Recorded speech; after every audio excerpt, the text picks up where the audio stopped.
Hi friends, రుచికరమైన వంటలకి స్వాగతం. ఈరోజు మనం తెలుసుకోబోయే రెసిపీ పేరు శామకూరతో పొట్లాలు ఏ విధంగా ప్రిపేర్ చేసుకోవాలో తెలుసుకుందాం. ఈ రెసిపీని గురించి తెలుసుకోబోయే ముందు మేము ఇప్పటివరకు మా ఛానల్లో 150కి పైగా వీడియోస్ని అప్లోడ్ చేశాము. ప్రతి వీడియోలో మనం డైలీ చేసుకునే డిషెస్ని ఇంకా బెటర్ టేస్ట్గా ఏ విధంగా చేసుకోవచ్చు అని ఈ వీడియోస్లో చూపించడం జరిగింది. సో ఫ్రెండ్స్, మీరు ఛానల్ సబ్స్క్రైబ్ చేసుకోండి, అలాగే బెల్ ఐకాన్ క్లిక్ చేయడం ద్వారా మేము అప్లోడ్ చేసే ప్రతి వీడియోలో మీకు అందించే టిప్స్ని మిస్ అవ్వకుండా ఉంటారు. ఇప్పుడు మనం శామకూర పొట్లాలని ఏ విధంగా ప్రిపేర్ చేసుకోవాలో తెలుసుకుందాం. ముందుగా ఒక బౌల్ని తీసుకు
చక్కనైన టేస్ట్తో రుచికరంగా శామకూర పొట్లాలు రెడీ అయిపోయాయి.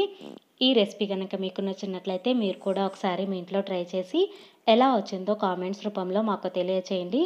ఈ రెసిపీ కనుక మీకు నచ్చినట్లయితే లైక్ చేయండి, షేర్ చేయండి, సబ్స్క్రైబ్ చేయడం మాత్రం మర్చిపోకండి. Thank you for watching video.